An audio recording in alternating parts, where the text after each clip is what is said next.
Can we rename this one Depressed with 5? And Mason Greenwood been probably arguably our best player. So why shift him from centre forward to out wide to bring Tony Martial in? I don't understand it. You see Man City, when they smell blood, they go and take it. We've got to get like that against every team, every week, consistently, if you're going to battle to win the league. Arsenal's problem, one of the biggest problems has been for the last 10 years, a centre-back. You know what, Joel?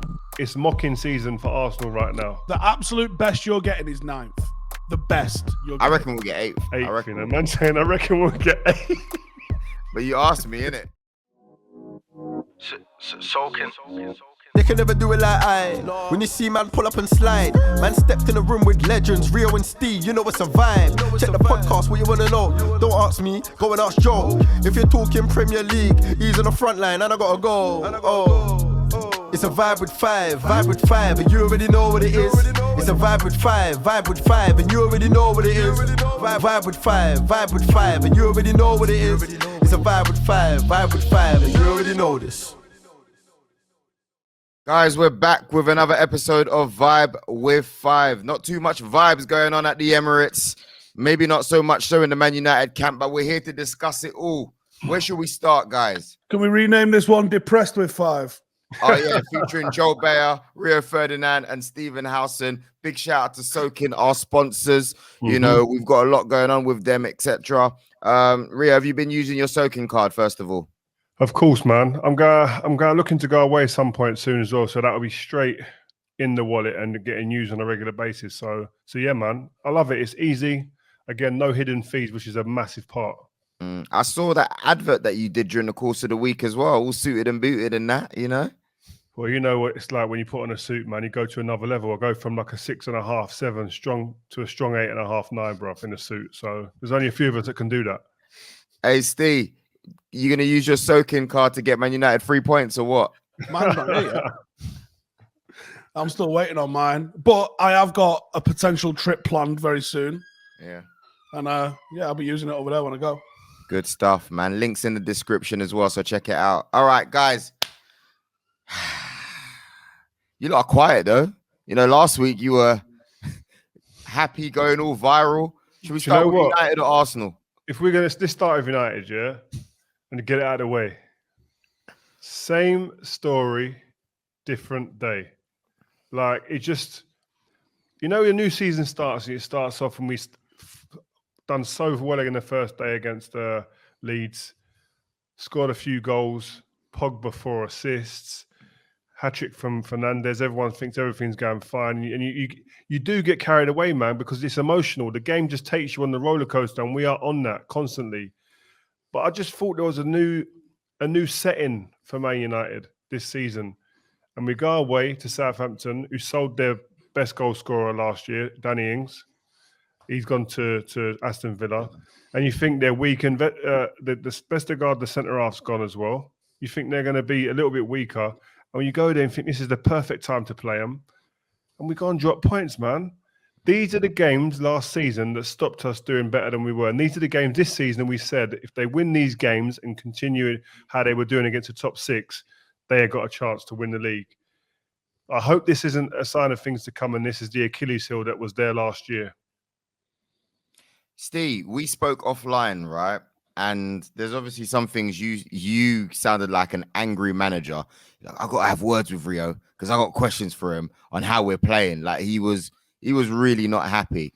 Can you, to the best degree, explain why you weren't happy? The stage is yours, man. There's a couple of things that this era United team has displayed as poor traits, and one of the reasons why I would say virtually every single United fan on earth wants us to sign a defensive midfielder isn't necessarily because this United team gets overrun. The major reason for me, I think, is because we can't play out from the back. And there's an insistence from this coaching staff, who we all know, let's be real as well. So there's no one being dug out here. It's just a reality. This is an insistence from the coaching staff on playing out. Now, Hasenhüttl's got lots of faults as a manager, but he's got a lot of really good traits. One of the traits is his teams press the life out of you. Now, one of the things that I noticed pre-match that I thought United were going to do really well against, I said I wouldn't have minded seeing Donny van der Beek and Matic in this. Donny van de Beek's best game in a United shirt came against Southampton away last year because I think he's very good under pressure. He's a really good technical footballer that doesn't mind getting pressed, can get on a turn and move the ball up the pitch. Now, if you look at the stats from the game, pass completion stuff usually doesn't mean a hell of a lot. But in this instance, both our centre-halves and our defensive midfielder, Matic, who usually those three are quite reliable passers of the ball, all had shocking levels of pass completion. And when you look at the areas that they're dropping them in, they're dropping the passes in our third, which tells me that this Manchester United team cannot play out. Or we tried to play out and were prevented from doing so by Southampton. Now, one of the issues with that, and one of the reasons why that particular thing at least needs to be addressed by the coaching staff and the manager, is this is exactly what Leeds do, but we coped with it very differently against Leeds. One of the reasons that a lot of United fans probably won't be happy with this, one of the reasons that we coped with it against Leeds is because we had the outlet of Dan James. Now, ideally you'd have Rashford doing this because he's direct and he's going to run in behind. But when you get impressed, when you can't play it out, you have to change tactic and you have to go with something a little bit more direct. Someone who's run, and you'll notice as a defender, someone who's run is going to draw your eye and you're probably going to have to go, well, with Dan James's pace, I've got to stay tight to him. So you as a defender are going to move with Dan James, which means that their pressing gets a little bit more disconnected, gets a little bit more strung out. But when you've got Mason Greenwood, who, let's be real, is in phenomenal form at the moment, but he doesn't run in behind. You've got Tony Marshall, who doesn't run. And then you've got Paul Pogba, who is a midfielder that's occupying a space on the left wing. He's not going to run you in behind. So all that Southampton team has to do is completely squeeze up, press the life out of you in the middle, and then we start losing possession in our third and turning over the ball in some really dangerous positions. Now, you mentioned Danny Ings going and Vestergaard going. I think Vestergaard's a big one, and I think they're going to drop a lot of points because of losing him this season. But don't sleep on Adam Armstrong because he is a baller. And I actually think that he's going to end up getting a massive move out of this season because he's going to score 15-plus goals, I reckon. Just to your point about the press and the way they pressed, Southampton and Leeds are very different in the way they press. Both teams do press you. One presses you from a man-to-man perspective, which makes it easier then it's me against you. But Southampton do it more tactically and try and push you in areas of the pitch. It's very different. So they're forcing you into positions and to play passes that they want you to play, so they're ready there to pounce. Whereas Leeds, they do press you, but it's one man against one man all over the pitch. And invariably, Man United would beat Leeds in that sense in a 1v1 situation all across the park. That's why they would manage to expose them so many times in that game against Leeds. So it's a very different type of press. So today, I just thought that we just didn't have the personnel to really change that game. And in those situations, sometimes you've got to play over the press. You can't all be the teams like Man City who play through the press, the Barcelonas of yesteryear, where they play through the press because they've got the ability and the players to do that. We didn't have the personnel to do that today. And once the game starts getting a bit stretched, people like Matic get overrun. I agree with your point. Listen, Mason Greenwood been probably arguably our best player since we've come back. In one of the pre-season games I saw, I think against Everton, and then the 2 games he played in the league, the guy he's just come back stronger, fitter, better, coming back, growing into being a man from a boy. So why shift him from centre forward to out wide to bring Tony Martial in? I don't understand it. He's a goal getter. Cavani's not fit. Greenwood put him as a number 9. I think he's good enough to do that. So to play him out wide again, that was the one baffling one for me. And I think, like you said, Donny van der Beek, he just ain't going to get a chance in this team, is he? £40-odd million and ain't going to play. Doesn't seem like he's having him at all. Whose choice was it to get him? Because I'm a bit confused. You guys will know more how it's run over at United, but was that an Ollie signing or was that what was that like? Anyone coming in under Ollie, it's an Ollie signing. You give him the credit for the players that come in that do well. You got to take and listen. I'm not one of them people that thinks every signing's got to be great. You are going to get them wrong. Fergie got some wrong. Do you know what I mean? Yeah. So it's inevitable when you sign so many players, you get 1 or 2 wrong. And so Van der Beek, you don't know if he's wrong or right because he doesn't get the opportunity. That's He's the a good problem. player, though, man. Anyone can see when you see him, he's a good player, but he doesn't even get the opportunity. Is what him and Matic last season at St Mary's were brilliant. The pair of them. Southampton did exactly what they were going to do, and Donny van de Beek was taking the ball under pressure, turning the corner, moving it forward. I thought he was going to kick on from there, and it just never happened. It just made me really. It was a bit of a reality check today. Listen, drawing 1-1 against Southampton ain't the worst result in the world, but like I said, when they've lost their two best players from last season, probably you think you should be going there and snatching the 3 points. I see Mason Greenwood's comments after we should have gone for the jugular, and they didn't. When Man United smell blood and they're getting an inch or a chance in a game, you see Chelsea, you see Liverpool even. You see Man City, when they smell blood, they go and take it. We've got to get like that against every team, every week, consistently, if you're going to battle to win the league. And that was going to be one of my questions. You don't want to be looking at the end of the season thinking, oh, gosh, 2 points away, if only. And you start looking at last season. All of these draws were the reason we didn't have we came second, but we didn't challenge. The reason we didn't challenge is because we had too many draws. We had a brilliant undefeated period, but there was too many draws in it.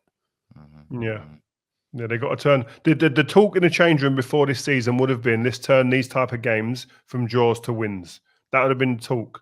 And that's one you got to chalk off as being one that we've missed. I want to take you back to the City game where you got smashed 6-1, and Fergie said that kind of result could be the difference between, you guys winning the league or not. And eventually they won it by goal difference. What was the mentality after that? Because you've had that happen before. How do you prevent that happening again? Because it seems like, yes, Man United haven't been smashed. They haven't lost today, but it seems like they haven't learned from last year, or maybe they don't have the experience. What did you take out from that experience last time, and how do you prevent it happening again? I think we were always aware of it, to be fair, because the manager was always on our case. Like when we had games where we would be beating teams, sometimes you'd come in from games and you'd be 2 or 3 up, coasting in the game, and then you end up like it becomes a bit of a testimonial and you're passing it around the back slow. Sometimes the manager would come in and you think you're sitting there at halftime expecting a pat on the back, and he'd come in and absolutely launch a few people and go crazy, and you'd sit there and look at each other thinking, and you'd be going at the end of it, guys, goal difference. It's like another point. It's an extra point. If you've got a good goal difference, better than the other teams, it's like an extra point. Wins you the league. Wins or loses you the league. So get your goals when you can get them. Don't rest on your laurels. And we were always made aware of that. So, yeah, when we've been beaten before by a few goals, when it didn't happen often, but when it did, it would straight take you back and go, right, okay, we need to kind of make them goals back up again, by the way. And it'll be in your mindset. And we'd always, and that's the way we were. But Man United, they had this last season. So you'd expect them to have learned. And listen, you're going to get results where they don't go your way. It's about not repeating this. And I think we have to look and see it doesn't become a trend. That's the most important thing. Steve, Tony Marshall, I'm surprised he's still at the club, right? I'm not here to dig him out, but I have to be real. He's one that surprises me. Do you think we're ever going to see the best of Tony Marshall? Or not in a United shirt. I think we've quite famously saw Luke Shaw when he got challenged with Telles being signed. He clearly, whether that was internal or external, he took it upon himself to fix up. And it took a few months to get the performances to the level, but there's no doubt he is the number one left back at the club at the moment. And he made that happen. I think when Telles was signed, I think a lot of people was like, well, that's your starting left back. And Luke Shaw changed his mind. He's probably making Ollie regret spending 20 million on him. But ultimately, Ollie's got a better squad by doing that. Tony Marshall's seen Cavani come in and whoever else come in and hasn't rose to the challenge. He's not adapted. He's almost been shown up by the age of Cavani and how much effort that he puts in. I think you could get away with having that language. I mean, Berbatov suffered with this as well. I think let's have it right. The comparison with Tevez with Berbatov wasn't really a fair one because they were doing different things, but ultimately the comparisons were there. And when you see Tony Marshall just strolling around the pitch, he's going to rile people because he isn't producing. You get away with walking around the pitch like Zlatan or Berbatov if you're putting 25 goals away like it's nothing. but he ain't doing that at the moment. He ain't getting. I mean, I don't remember a chance he had. Did he even? I think he might have had one shot. Like, Steve, do you not think the most frustrating thing about him is that he's actually gone backwards from when he first signed. Like, if you're a player and you look at it, when he hit the scene, he came in. Was it the 2 goals against Liverpool? It's Liverpool. Yeah. Banger. And you think, hold on a when minute. he scored that, mate. Yeah, and you think to yourself, wow, what have we signed here? He's not really hit them heights since. Like, and as a player, I'd love to be able to get into his head and just spend time with him and think you could affect players, because everyone else think they can affect someone with a conversation or whatever. But you'd be saying to him, like, are you actually happy with the way you're doing, with what you're doing? Are you happy with your trajectory of how it's going? Because it isn't doing that, is it? It's kind of come here and it's slowly just going like this. Because I don't think if you sit there and say to Tony Martial, who talent-wise, from what I'm told from people, I remember when Michael Carrick first went in and saw him and said, Rio, this kid could be one of the best players on the planet, easy. What he does, some of the stuff he does in training takes your breath away. But you sometimes have players who are great in training but don't replicate it enough in the games. And I hope he's not going down that. He's still young enough to change this, by the way. But I don't know what he needs, a rocket, or he needs someone in that change room to be getting hold of him and demanding standards every single day, standards every single game. That's what the big players do. There's players in that change room that don't accept below par performances on a regular basis or something short of what your standard is. We've seen his standard. He's not playing to it. Someone get after him. That's what's needed. Look, it's not a get him out of the club business. I know you guys are not into that game. But I want to understand how a club like Man United, right? This is me looking from the outside, has been able to hold a player like that. Because, yes, it's not the Fergie time, but during that era, I have never seen players stroll in the warm-up. I've seen that plenty of times with Anthony Martial. I don't understand how he's still there and he's still able to, I don't know, like force his way, like you said, into the starting number 9 position where you've got Greenwood, where you've got Cavani, when, you know, over the years, you've had Lukaku who's been sold. I just don't get it. If he had gone to Inter Milan, no one would have complained. What's keeping him at the club? Does he want to be at the club? Does Ollie want him at the club? Don't worry about him. You've got to get Phil Jones out the door first. That's out of order. Oh, no, man. Oh. Why is it out of order? You're right, though. Is he coming for anyone's position? No. He's taking up a youth team player's position in that squad. Wow. Right now. Wow. He's had too many injuries, man. I was in the same team as Phil Jones, same squad. He come from Blackburn as a young kid. Everyone's saying he's going to be like this great player. Huge potential, but injuries have absolutely annihilated his career, and then confidence issues at certain times as well. So he's never been able to really fully establish himself in that team, whether it's injuries, lack of form, lack of confidence. I think he should have gone ages ago. He should have gone before Chris Smalling went to go to a new club and just find some form and go and play some football, man. That's what when Ollie came in, he was good. That unbeaten run Ollie had at the start of his reign, Phil Jones was the centre half in that team. People are quick to forget that. He's been good recently, but like, I think the last time I can remember him playing was in the League Cup at Old Trafford when City beat us, and they pressed the life out of us and they targeted him, and he had a bad day at the office that day. He's lacked consistency throughout his career at Man United. That's a fact, as I said, for all the reasons I stated before. And I am baffled how he's still given a new deal at the football club, given his past few years at the club. It just doesn't make sense to me how you'd get a new deal, because I remember back in the day, you'd have to do some absolute graft to get a new deal. You'd have to be putting in performances. You know, you'd have to be a vital member of the team, squad. Phil Jones isn't that. So he's done well. Listen, good luck to him. If you can get it, take it. I'm sure staying at Man United's a great gig. But I look at him as a person. Are you really going to be happy just that you sat there all these years? What do you do though, Rio? Do you just say, "Oh, you know what? I've had it." Like you love playing for Man United. You always back yourself as a human being. Now I get what you guys are saying, and I'm not arguing with that. But I'm saying it from a Phil Jones perspective, playing devil's advocate. Yeah, what do? Do you say, "Right, I'm leaving Man United. I'm off ski," or do you say, "You know what? I'm going to keep trying, regardless of what anyone's saying, regardless." Joel, go out on loan. No one's saying cancel your contracts and you know, go on the dole. But there's no press about him. He's never come out and said anything. His agents never come out and said anything. Ollie doesn't come out and say anything. No one knows about what's going on with him. I think Ollie might have mentioned it the other day, actually, when someone finally was like, why is Phil Jones still here? And I think he was like, oh, he's trying to get fit. It was a proper PR answer from Solskjaer. But why hasn't he just said, listen, I'll go on loan wherever. I'm a footballer. I have to play football. Do you know what it is, though? I think Drinkwater has been the same a little bit. It's quite easy to sit there like that, isn't it? And it's just hide behind the curtains a little bit. And listen, to be fair, to Phil Jones, I've not seen him come out and speak and tell us and clarify. He could have had injuries we don't know about. I don't know. But if he's been fit and he's just sat there like he has been sitting there, and to sign a new deal and stay and not go out on loan like you say, Steve, that's not what a footballer wants to do, man. I think he was injured. Like on the injury list last year, it said Phil Jones, but it didn't say what injury, and it didn't say when he was expected to return. It's just like, he's injured, don't worry about it.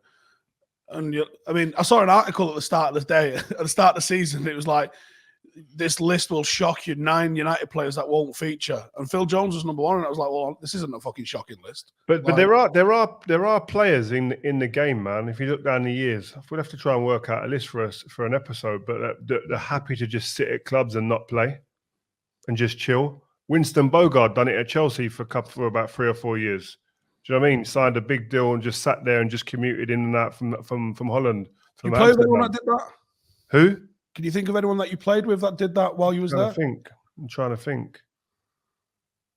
But I don't know. I can't think of someone. I have to go back to this. But no, I can't imagine you, knowing you, I can't imagine that you'd have just been saying good morning to them. I wouldn't talk to them, Pete. If I was in a squad like someone like that, I'm not talking to them. They're a waste of time, waste of your time. Why am I chatting to you and giving you any energy? Taking that away from my team, other teammates who are here to play and go into battle for 90 minutes every week. And I'm chatting to you. I'm trying to think who. Can you explain to me then? Again, I like this guy. Nice person. I'm guessing they're trying to phase him into the coaching stage, but I feel like that about Juan Mata. Juan Mata, I believe, is doing that. But at the same time, Juan Mata he does get minutes. He does get some minutes. Minutes where and when though, Rio, man. Even for me, who watches, I look and I remember him playing in the League Cup a few times last year. And just like you said, right, that's taken up a youth player's position right there. When I see Juan Mata and now he's got Grays and he played 18 games last season, Juan Mata. Exactly. It's a squad player. Played 18 games. That's a squad player. How many? But you say that, but how impactful is he? Is he really? Listen, he won more games than Arteta last year, mate. He still plays games. He still comes on and plays games, and he takes part. Would you want more from someone that comes in your squad? Sometimes, yeah. But he's not the Juan Mata of before. He's obviously a bit older. He's not as potent as he once was. He comes in and maybe plays a little bit more as a conductor and someone who just keeps the ball and maintains possession more than anything. And that coaching element, I can see that with him. He's an intelligent footballer, an intelligent guy off the pitch, and a great squad member, I must add. For ambience, there's more sometimes than keeping people around just for what they can do on the pitch at times. Yeah, yes, this is like when Rio decided to go to Arsenal. Yeah, I was going to say, people really missed that in the comments. They didn't really talk about it too much. They were busy talking about my microphone, but I was thinking, hang on a minute, your legend just offered to go play for my club and no one clocked it, but there you go. Yeah, but sometimes there's players that may offer a bit more elsewhere at times. You know what I mean? It's not just all about how they can play on the pitch. Some people have a big influence in that change room and can influence others. And I think Juan Mata is one of those guys. Is that something is that where the learning happens? Because as football fans, we're desperate to see behind the curtain, aren't we? We see the lads for 90 minutes once or twice a week. But that is a fraction of your life as a footballer. When you're going into the hotel, you've got team meetings, your conduct when you're traveling, your conduct inside the changing rooms, pre and post training, in the canteen. Is that where the learning happens, where you learn to be a professional player? Yeah, I done it. Everyone does it. Everyone goes through a stage of learning. I came to the football club. I'm learning about certain standards. Scholesy, every single session is one of the best players, if not the best player. Everyone's standard is up here every day. At clubs I've been at previously, you had players that come in with a hangover and their standard would drop, or players that go, you know what, I don't fancy training today. I'm going to slip into the physio room for a day. little things like that just creep in, and then the professionalism drops a little bit. Even if it drops 1-2%, it's enough to change the rhythm of the team and the squad. At Man United, you couldn't do that. I used to go out drinking like during the week at West Ham. I could go out 3, 4, 5 times a week at West Ham drinking, and I wouldn't know what day it was at times. Go in on a Friday, train really well because I was young and get away with it. Play Saturday because my position weren't under threat. I do that at Man United on a Monday and Tuesday and Wednesday, and I'm going into training Thursday after 3 days out on the piss. None of these lads are doing it. So their level's going to be here. Quickly, my level starts going down here. The manager's saying, hold on a minute, £30 million I spent on him and he can't even train properly. He ain't playing Saturday. Where's Brown can play? Mikel Silvestri will play, whoever it was at the time. So I knew that... Felt a bit close to home that then, didn't it? Yeah, but what I'm saying is I've got it felt like a conversation just got replayed there then. But I've got to keep my levels here, and that means by being professional off the field. Now it's the intelligence sets in. Have you got the intelligence to sit and analyze other people around you and take some of their good points in their game? Ryan Giggs has won everything there is in the game to win. The preparation, how meticulous he was with his nutrition, his recovery, his body. Brother, you can't not learn. You got to be like a sponge in these places, man. So any of these players that are coming in, new players that come to Man United, do you know what I mean? Varane, who's setting the standard for Varane? He shouldn't be coming in and setting the standard. Someone should be setting, this is the Man United. You've been at Real Madrid. That's cool. We respect that. There's a standard here. Do you know what I mean? Like, and Varane, listen, he's won everything. He's like, he's going to show a few people what it means to win. But there's a Man United standard that should be here that people come into. We have so many players that come in, World Cup winners that come in, etc. Come to this level. Top players at other clubs who've been great players at their other clubs. No. You've come from where you've come from. This is the level at Man United. Is this the issue though? Because Varane probably is coming from a higher standard. Howson, just to answer, it is because for me, I was surprised how quickly Maguire became Manchester United captain. Never seen anything like that before. But that shows you where Man United were as a football club in that sense. It was a rebuilding process that needed to happen. The recruitment before that had been shocking, and that shows you that the spine of the squad had been kind of ripped out of people that understood and what it meant to play for Manchester United. So he comes in and listen, he seems to be growing into a very good captain at Man United. And I think there's more to come for Harry Maguire in a Man United shirt. That's why Matta's been stuck around. Exactly. You're getting rid of someone who's been part of the Man United DNA. He was in the back end of a successful time. And someone who knows how to get it done and knows how to win things. So he's going to have to show some people just for his day-to-day standards. Juan Mata, I'm telling you, in training, he'll produce moments in training that people go, oh, that's why he's still here. I bet you. Yeah, you did 6 months with him, didn't you, when he was at United? Yeah, I don't know how long it was, but yeah, he come in the no, I think I've done a season with him. Was it a full season? I think so, yeah. Didn't he come at the beginning of the season? I'm sure he did. He come in January.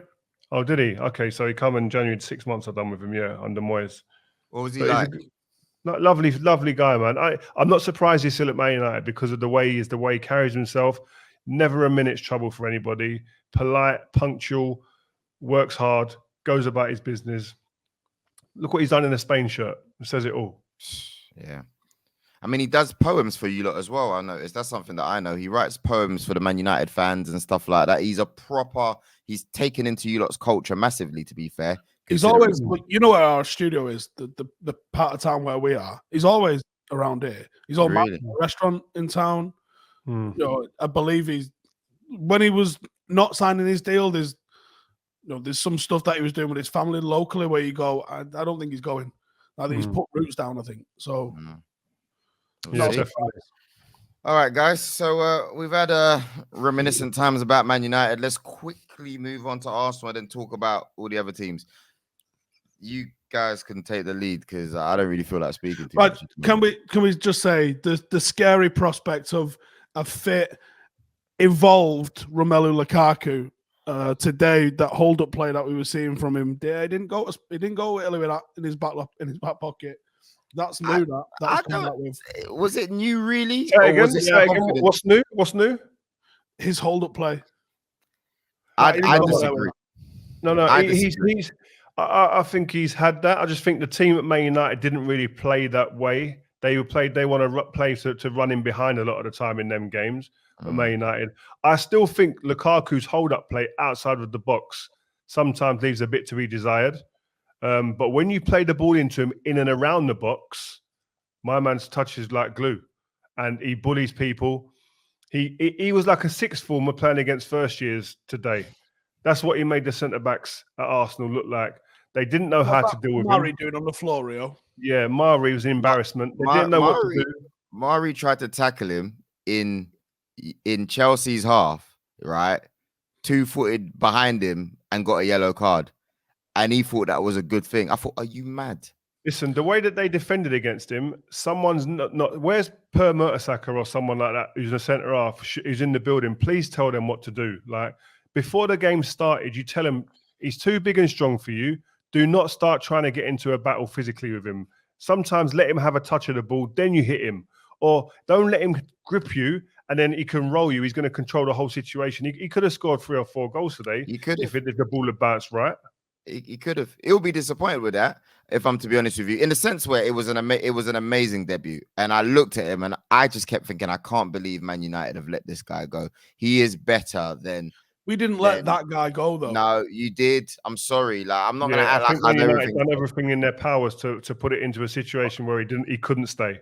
Listen, I look at it and I think to myself, but you guys never wanted him. And when I said let him go, it's not just the club, it's the fans.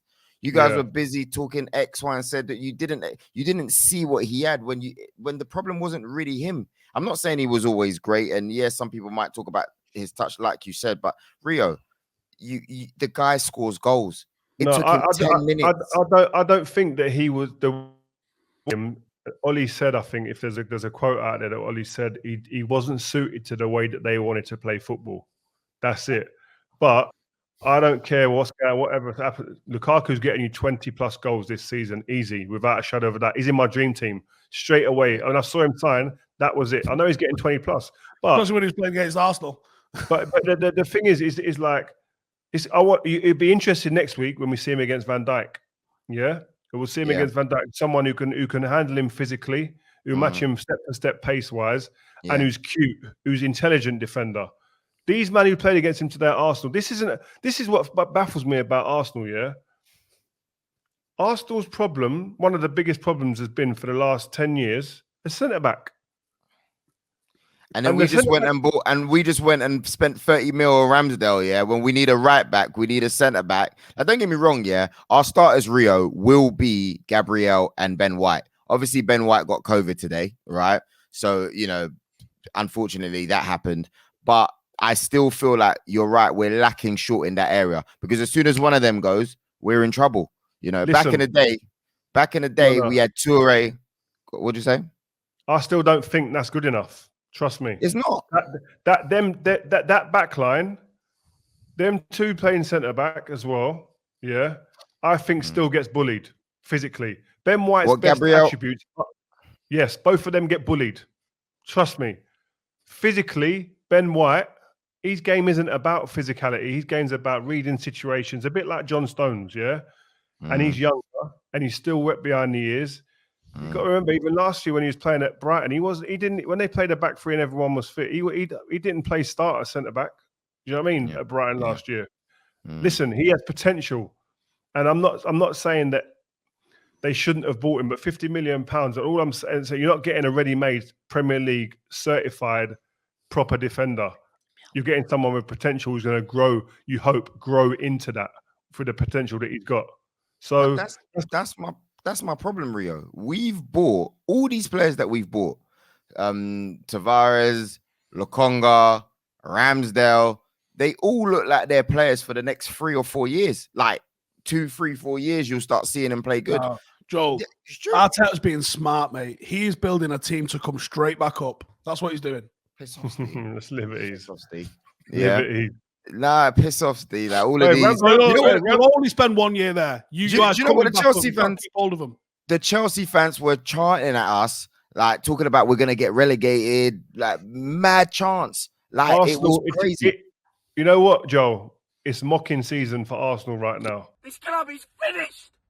Finished. How long have I been saying for you to leave? You don't know what you're doing.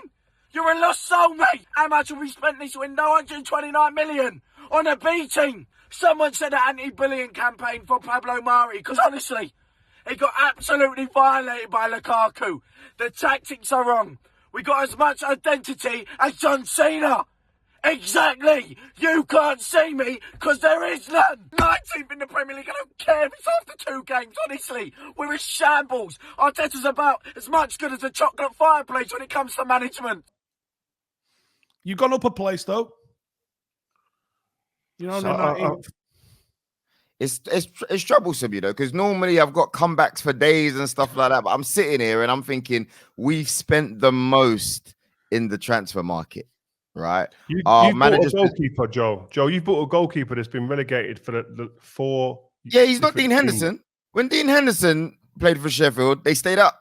When we got Ramsdale, they went down, right? And on top of that, we sold Martinez for 20 mil and bought him for 30 mil. Please, crazy business. Someone make sense. Please, because I don't get it. Preparing to come back up, Joel. Say it after me. We are preparing to come straight back up. And on top of that, yeah, I don't know, Rio, what's going on over there with Edu and Arteta's signings. Like, the targeting, man, it's not good enough. You've got Maitland-Niles there. You know that they really don't want him there, right? Bellerin's still somehow floating around the club, yeah? Xhaka, who, will he go, will he stay, will he go? Looked like he was on his way out. He's got a new deal, smashed a new contract, right? Aubameyang, who was once probably seen as the best centre forward in the Prem. We were arguing it strong. Yeah, we were. It was out of him and Kane. It was. If you look 2-3 years ago, why are you not raising your eyebrows for? He was when he was cutting in and smashing goals. Nah, you're not taking the piss. I love Aubameyang, man, but he's out of form. He's out of sorts at the moment, man. When he's in form, he's fine to watch, a fine sight, man.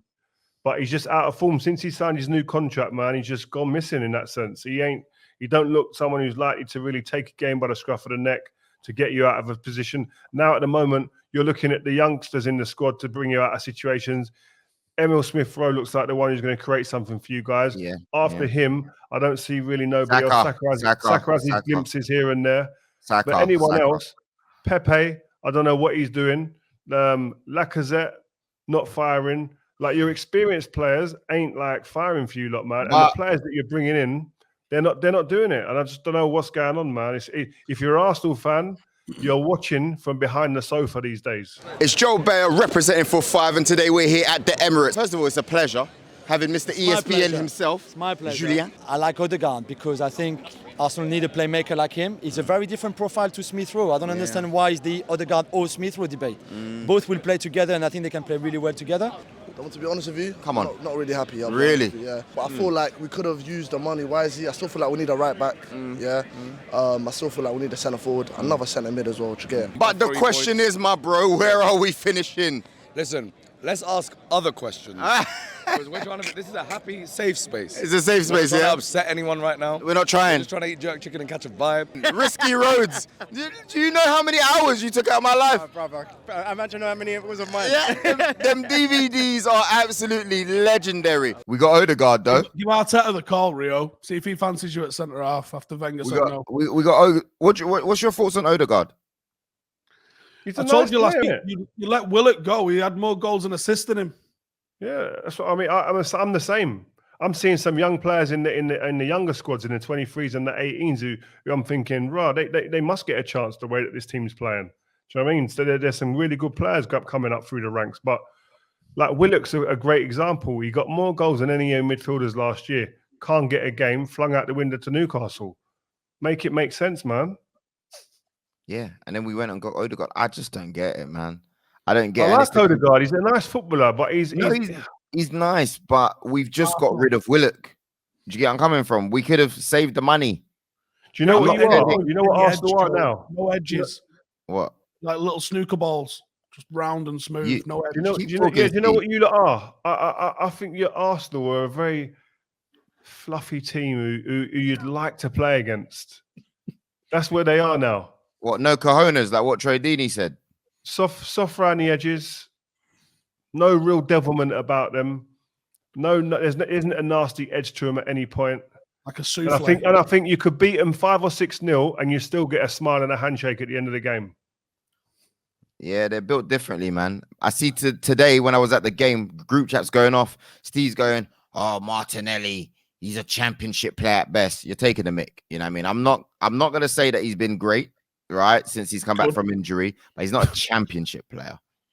He's not a Premier League player either, Joel. No, I think it's harsh on him. He's been injured, man. He's had a lot of injuries.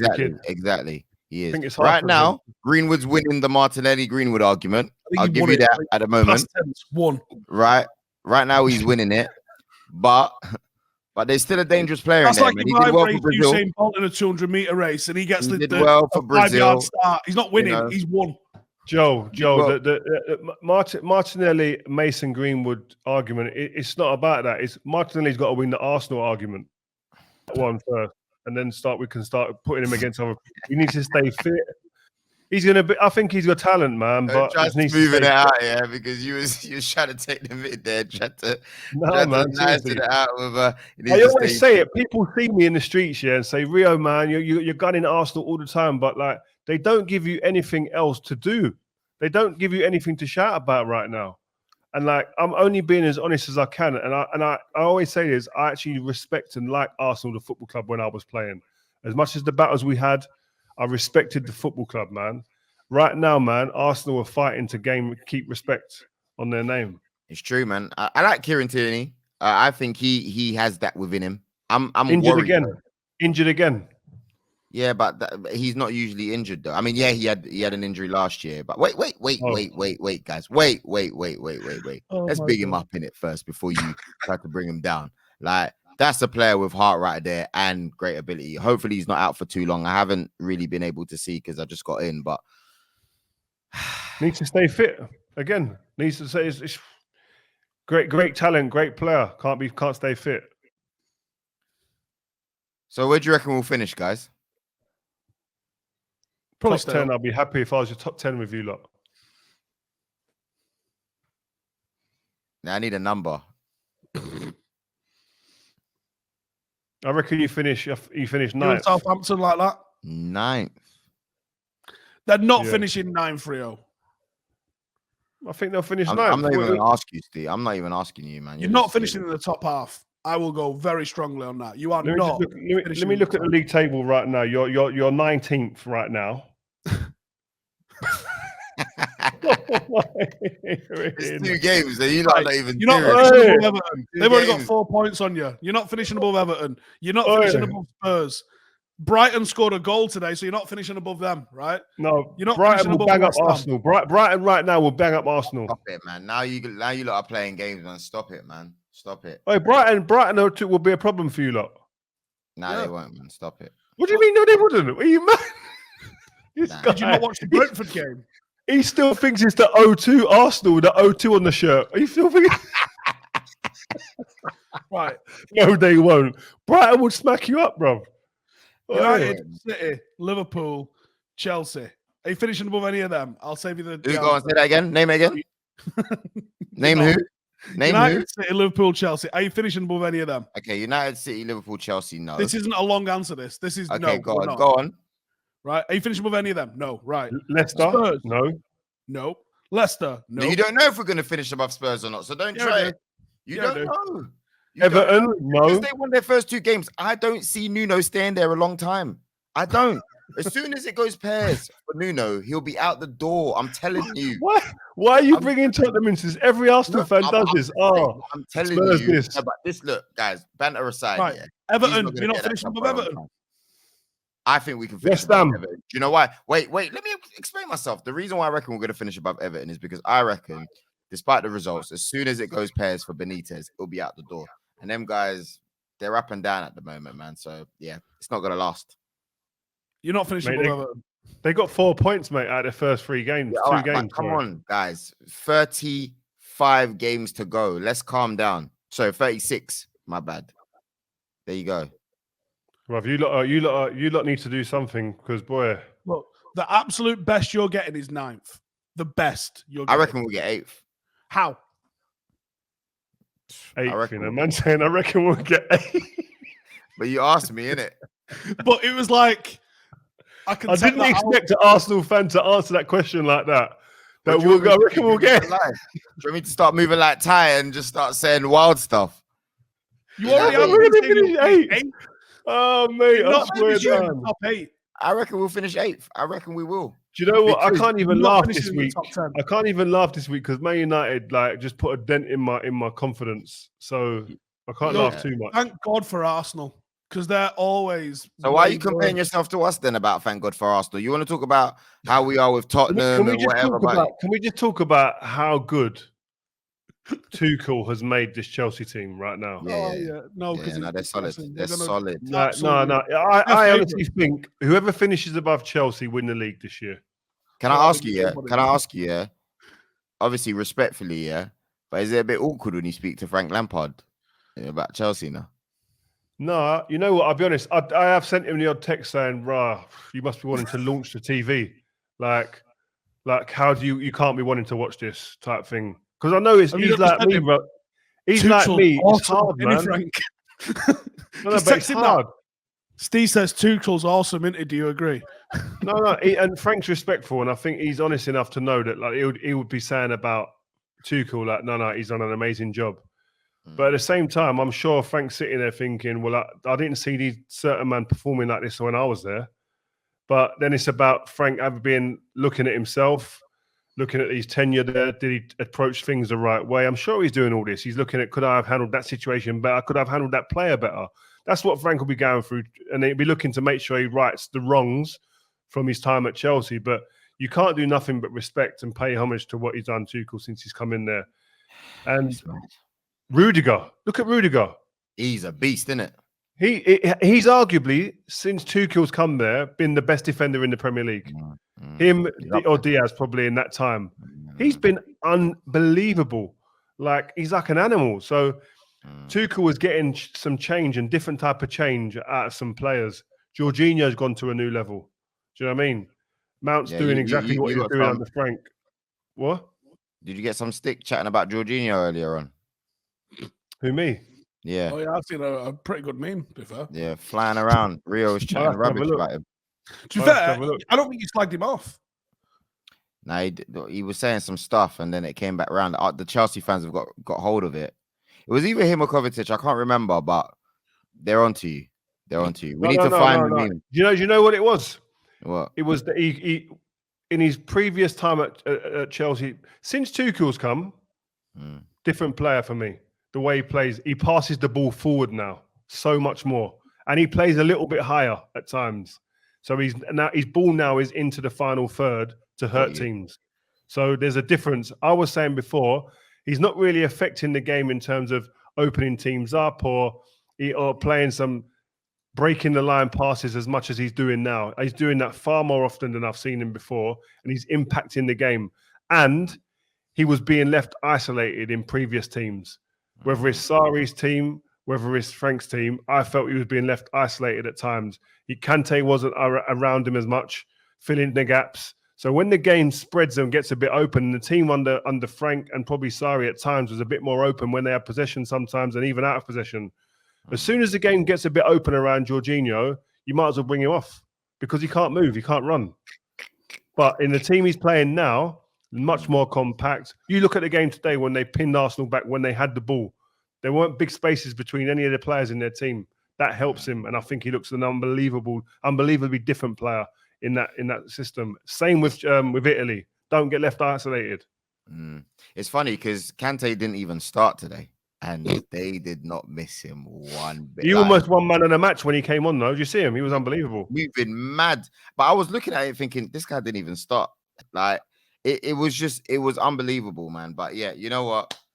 Top 8, shout out to Tuchel. We move. Man City, 5-star City. Grealish getting a goal that he knew nothing about. Is he going to be getting more goals, do you reckon, playing for Man City? Or you reckon the shine will be shared a little bit more? Well, he didn't score loads of goals at Villa. He will get ricochet goals at City more than he got at Villa because they make so many chances. They put 5 past Norwich, right? Do you know Farke was 16-1 to be sacked? Then he lost 5-0, and now he's 32-1. Like, it doubled. That's mad. Explain that. I think it was interesting listening to Pep Guardiola's comments after the game about Grealish. I think with Grealish, is like I agree with Pep Guardiola. What he's trying to say, it's more about Jack's mindset than his ability. If his ability is not in question, it's his mindset. Can you shift from being someone that wants to play on the edge of a game and create some chances here and there and look good, or be the effective player? And he used Raheem Sterling as a good example. When he came to Man City and Raheem Sterling came from Liverpool, he was someone that played out wide, stayed out wide on the edge of the game.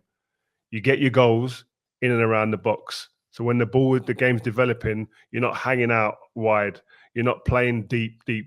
When the ball's wide or coming into the box, be in there to get chances. He only gets that goal ricocheted because he's in there between the posts.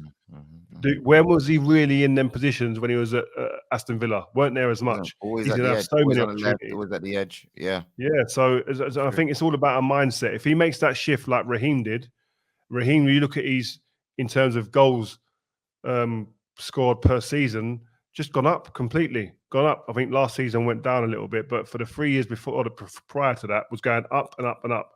And that's because he was getting in between the sticks every single time there's an opportunity, he was in there. But just before it sounds easy, Rio, but that takes a lot in training to be bombing up and down. That's where the mindset issue comes into play as well. Yes, it's intelligence, but it's the willingness to throw your body there and run back. You know, it's hard work. It's also hard work. It's like, and also being switched on enough. Like if you're used to standing out wide and the game's developing on the right-hand side and you're thinking the ball's going to be switching, it's going to come to me on the left, so I'll stay out wide. It's a mindset shift.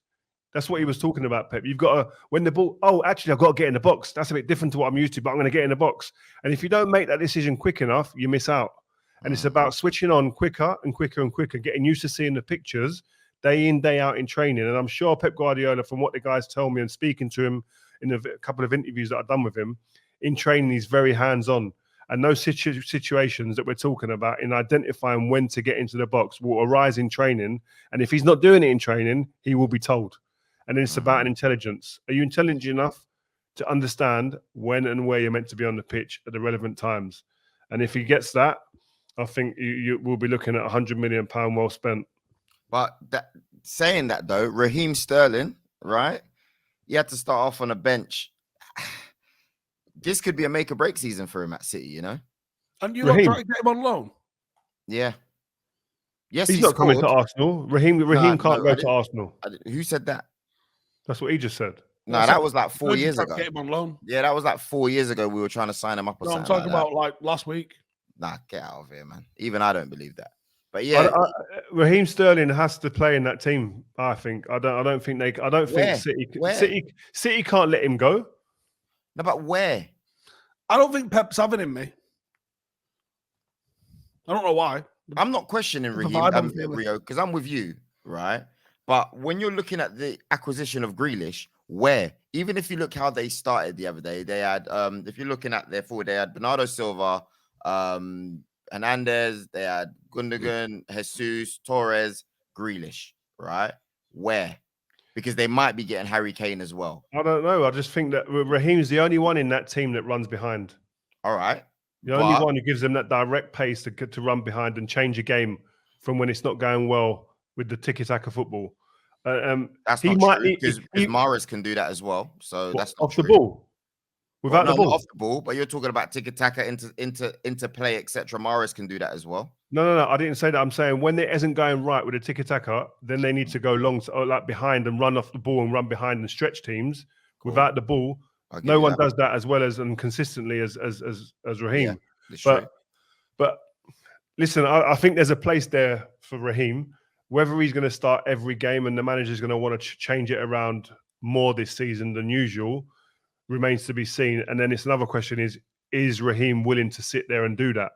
Yeah. Because I know Raheem wants to score goals. He wants to be the main player. He wants to create chances and goals. So it's all down to the individual, but also what Pep wants to do. So this is going to be played out, I think, through the season. We'll get a better idea in a couple of months. Yeah, because I can't be seeing someone like Raheem wanting to sit down in a Norwich game. He's getting 45 minutes or this or that there. Like, you know what I mean? He's been arguably the main man, besides Kevin De Bruyne, at Man City. For 3 years minimum. Years. Yeah. And this he's not at his peak yet. Pep has now. Pep's literally got 2 starting 11s and only one gets to play. how he manages, because there's a few players that have got the ump by the sounds of things. Like maybe not happy with the minutes that they thought they were getting and this, that, and the other. That's where we'll find out. Yeah, like keeping them happy and keeping 2 11s in the air is pretty tough ask, to be honest. Well, that's where the great managers do well. They are able to keep players happy. It's whether Pep can do that, man, because some of these players, like you said, if he can get the right money for Bernardo Silva, he let him go. Even players like Laporte. Remember a couple of years ago, we were saying Laporte, oh my gosh, City without Laporte. You know, who are they? Where are they now? He was Guy's done a miracle on an absolute shoestring. It wouldn't surprise me though, yeah. The way that Pep is, that all of a sudden Laporte comes in and stays in and plays alongside, like, I don't know, Diaz, or comes in and plays alongside Stones. Like, that's the type of thing Pep would do. He does mad stuff. So it's mad. You could be the talk of the town one day, and the next day someone comes in and takes your spot. John Stones on the scrap heap last season. Yeah, it's mad. Laporte just sitting down. Like, I don't know, innit? That competition, to me, that's probably the greatest level of competition that I've ever seen a Premier League manager put out. Steve's going to say it's because of the money, but I don't even think Man United had teams that were that good. I'm talking player for player position, 2 positions. Squad. Sorry. Yeah, like 2 players in 1 position. No, I've never seen it. I don't think you've seen that in their Premier League history at all. This is unheard of. I don't think you've seen it in football history. No, it's crazy. He needs to win Champions League, though. I'll tell you that for sure. Moving on, Liverpool looking like they found their va-va-voom, man. Virgil van Dijk and the team is making a difference. Yeah, he's. You can see that the confidence spread through the team when he's there, man. Not just defensively, but even with the ball, switching the points of attack. He's got that left to right switch at the moment on point, and it's getting his wide players like 1v1. So it's really changing things up, and I think that, like, he seems to have come out of the game. And this is what some players or young players need to really understand, is that Virgil van Dijk has been injured for like 300 days, I think it is. He was injured. He's added that element. He could do that switch, but the regularity with which he's doing it now is very different to before he come out of the team. And that looks like something that he's seen, or the club have pricked him and said, no, look, that we're missing that. That's an element there that we need in our team to really be able to motor on and hurt teams. So just bring that back when you come, and he's just added it, man. I mean, to be honest with you, like I still don't see them winning it, but they've started off strong. For me, Jota, he starts now. He's innit? He's ahead of Firmino now, innit? Firmino. He's looking back at Firmino right now. Yeah, all that defensive striker stuff has gone out the window now, man. I just think he lost a bit of form, Firmino. Last season didn't play particularly well, but their manager backed him, and I think he earned that. But Jota came in, man, until his injury was flying, man. And you thought, wow, he's brought another one in. He's hit the ground running, and I think he started this season like before he got injured. Yeah. He looks dangerous. He's getting opportunities. The biggest problem for Liverpool, they can start as well as they want. I think it's January when the 2 African boys, Salah and Mane, have to go off on international duty for a month. That's going to be testing. If they're still in contention around that point, that's going to be very critical for them. Your thoughts, Steve? I thought they were very good against Burnley. The Norwich game I didn't see, but I also don't expect Norwich to put up much of a fight. They've shipped 8 goals in 2 games, haven't fought with 1 back. They still had to go do it, but that felt like a bit of a tap-in for them to start the season, to be honest. I'm sure they're going to get tested. Who've they got next week? Liverpool. Let's have a look, actually. Chelsea. Oh, you lot have got City.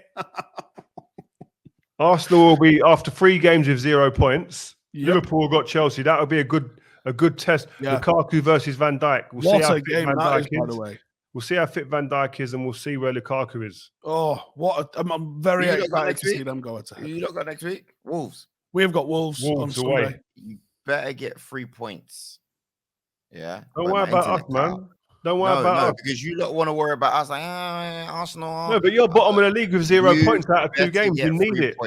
Because if you don't get 3 points, right, and you've only got 5 from a possible 9 with those draws, yeah, against Southampton and Wolves. How much would I you will pay for be- 5 points? I will Ooh. be, on you lot. Fully. Listen. If you're bottom with 0 points after 3 games, you cannot be coming in here with any type of talk. I don't want to hear nothing.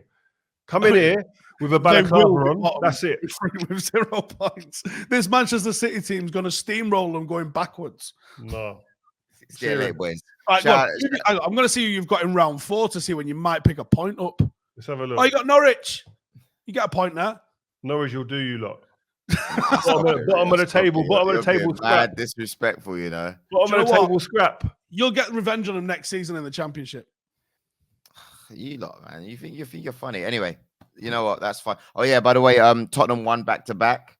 Surprisingly, man. Starting off well, isn't it? Yeah. Going back to his old club as well, Wolves, man. Difficult. Yeah. Dele Alli. You know what? Shout out Dele Alli. Nice to see him back in the team. Yeah. Manager's giving him some confidence. Won the penalty. Gets up, takes it as well. This is a kid, man, that everyone was saying, wow, like a rise in the box like a young Frank Lampard. Do you know what I mean? The way he was getting in the box in his first season or two, scoring goals, cold in front of goal. Just had that knack of getting in the box and scoring big games as well. I remember the Chelsea away goal that he scored. Like the kid just knew how to arrive in the box and score. And he just lost his way a little bit. I don't think Mourinho handled him correctly, if I'm honest. That documentary, the way he spoke about him in that, I thought was out of order.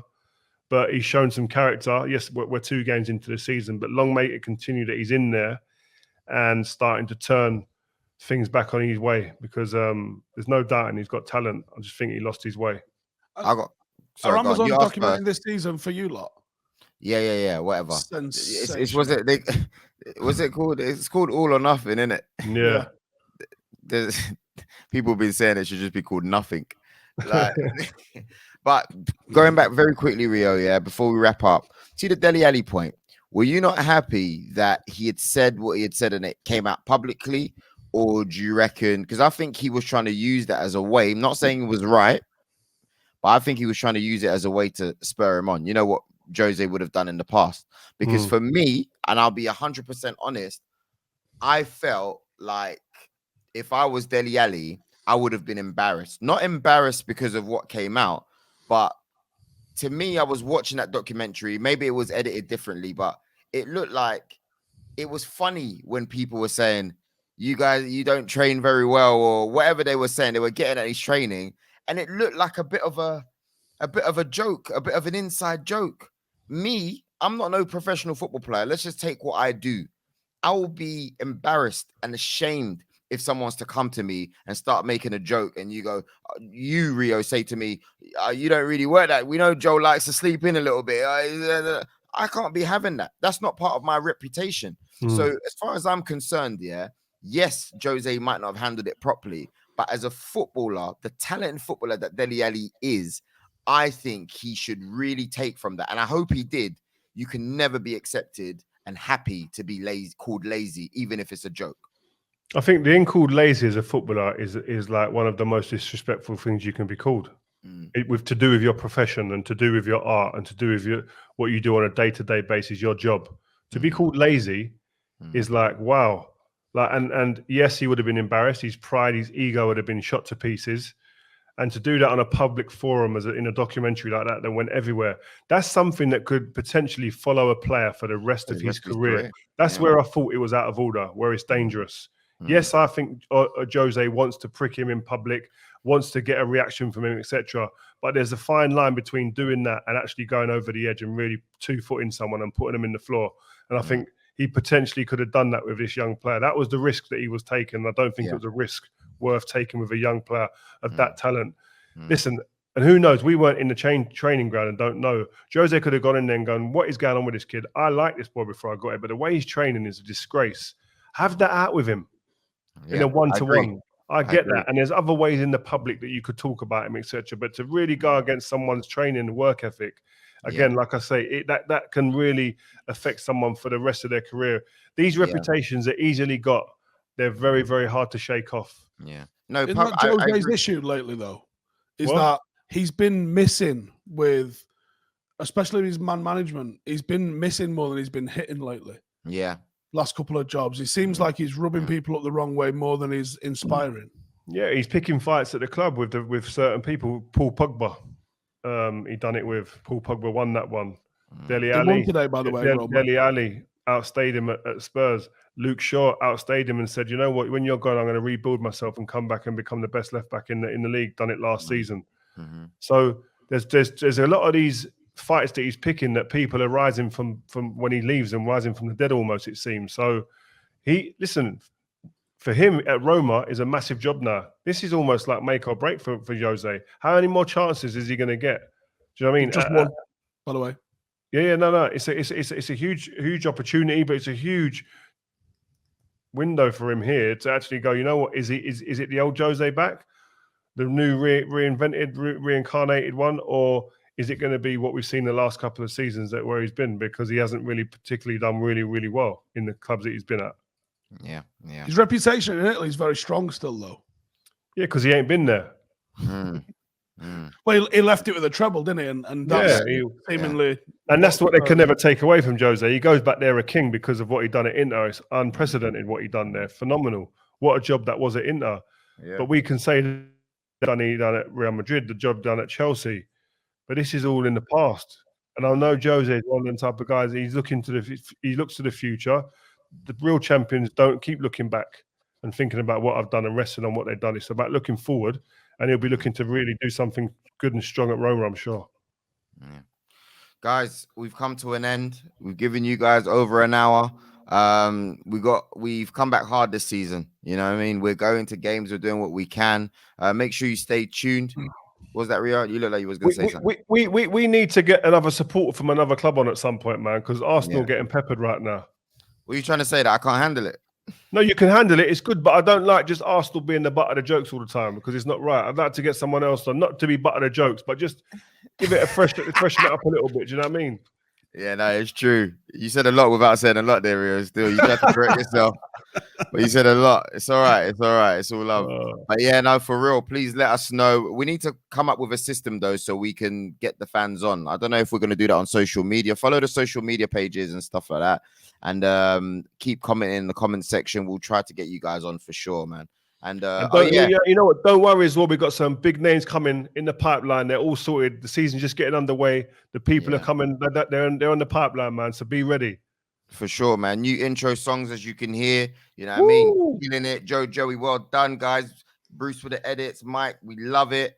Yeah, man. Vibe with 5. We're going. Peace.